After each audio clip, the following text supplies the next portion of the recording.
243. Wind now 050. The emergency equipment is in place. Okay, be advised, we have no nose gear. We are landing with no nose gear. With the airfield now in sight, Bob Schornsteimer has more critical decisions to make. He begins to slow the aircraft for landing. Let's try flap 15. An airplane's flaps are sliding panels at the back of the wings. To increase lift at low speeds, they need to be extended during takeoff and landing. Is it easier to control with the flaps up? Yeah. Put them back to 5. Can you give me a V speed for a flap 5 landing? No two aircraft landings are the same. Pilots have to factor in many things: the wind speed and direction, passenger and fuel load, and the length of the runway before them. Do you want the flaps right down as we land? What? Do you want the flaps right down as we land? Yeah. But after we touch down. Okay. A complicated formula provides the VREF, indicating the safe landing speed. Even in a crisis like this, pilots have to reach for the manual. Extending the flaps fully will help act as a brake once they touch down. But to do it earlier could stress the airframe to breaking point.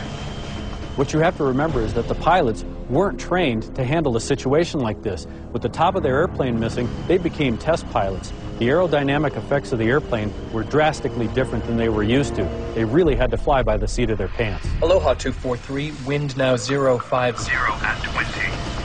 VREF 40 plus 30, flap 1 through flap 15.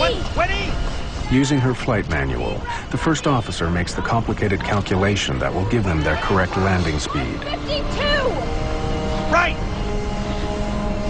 The safe speed for landing, taking into account the length of Kahului's runway 2, is calculated to be 152 knots, 280 kilometers an hour.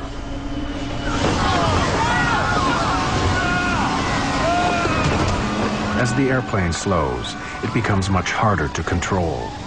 And so the pilot has to make another crucial call. Should he increase his speed to keep control, but possibly risk overshooting the runway? He gambles that the higher speed landing is the best option. Our approach speed, I felt, was hot. I mean, we were coming in hot. I don't know, don't ask me how many miles an hour it was, because I don't know. But from other landings, we were coming in fairly hot. Firefighters prepare for a worst-case scenario: a crash landing and fire. The lack of a nose gear would be a death sentence for everyone on board. A Boeing 737, with 95 passengers and crew on board, has suffered an explosive decompression near the Hawaiian island of Maui. It's still airborne, but only just, with 35 square meters of fuselage missing from the Aloha plane. As they prepare for an emergency landing, warning lights indicate that the forward landing gear has not deployed.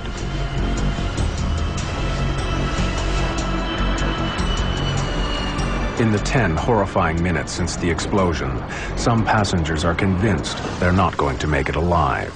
I thought he was going to go in the water, and I was eaten by sharks. And then we saw the mountain, and I didn't think we were going to make it over it. I just knew we were going to crash into that mountain. Suddenly, the news the pilots have been praying for. The gear is down. Inform Colwyn Command, the gear is down. Okay, thanks. Aloha 243, just for your information, the gear appears Down. The gear appears down. Want me to go to flap 40? Help you? No! On the ground! The crew have had to make life or death decisions. In the next few seconds, they'll find out whether they're the right ones. Michelle Honda cradles her injured colleague as the critical moment approaches. Passengers comfort one another in what may be their last moments alive.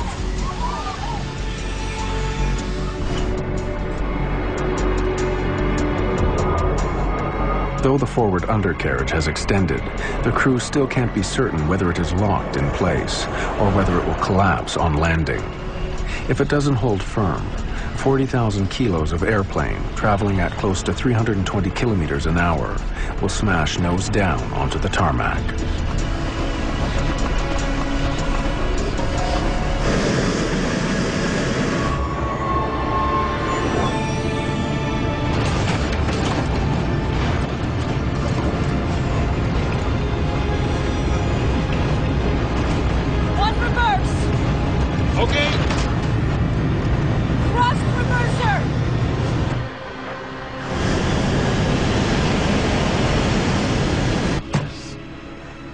Aloha 243, check. Shut it down where you are.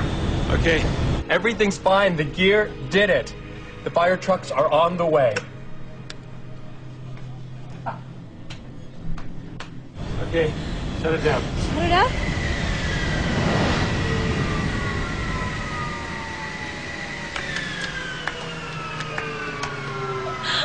Oh, God.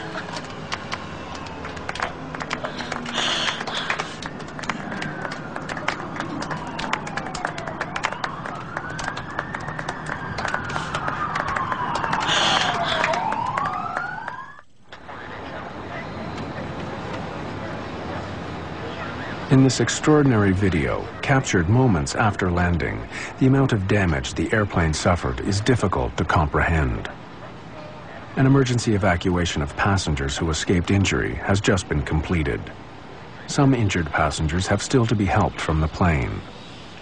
How it flew for those 13 terrifying minutes seems astonishing.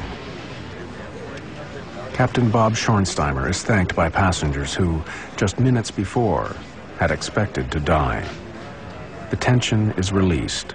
Boy, I just said, yes, baby. That's all I said. Pilot did a tremendous job.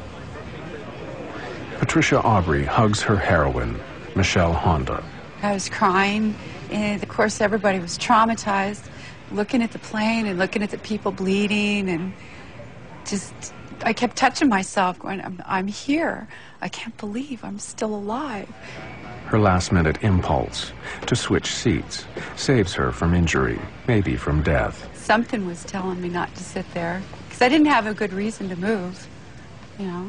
My guardian angel was tapping me on the shoulder and telling me to move.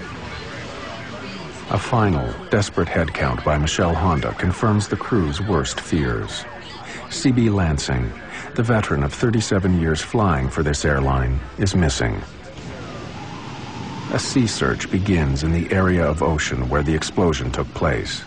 Neither body nor wreckage are found. Jane Sato Tomita has regained consciousness. 7 passengers are seriously hurt, the worst injury, a skull fracture.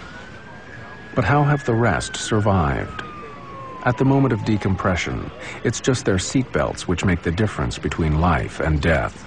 It went poof, a loud noise, and it just, the whole thing come apart. And I personally thought we were all gone. And we were fastened, all had our seatbelts fastened. Well, most of us evidently, or would have lost a lot more. This is one of the most remarkable flying events in history. No airplane has ever landed with this amount of damage. The only thing that was holding the forward section cockpit to the rest of the fuselage were the floor beams.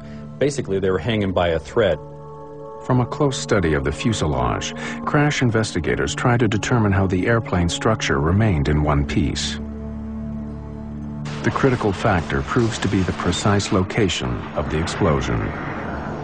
The thing that saved them was that because the damage was across the top of the airplane, as the nose tried to bend down, these members through here are in tension, and it kept them in line, it kept them straight. So even though it was almost ready to break off, the structure was still strong enough here to keep it together. If this damage had been along the bottom and the nose is trying to bend down this way, the structure would have been, this similar structure would have been in compression and it would have buckled and the nose would have certainly come off. So it was fortunate that the damage was across the top. How does the roof of a jet airliner simply blow away? The U.S. National Transportation Safety Board, NTSB, is tasked with discovering what happened. Investigators pull the airplane's records, something like an automobile service history, and suspicion falls right away on the airplane itself. The best evidence for what happened, the missing fuel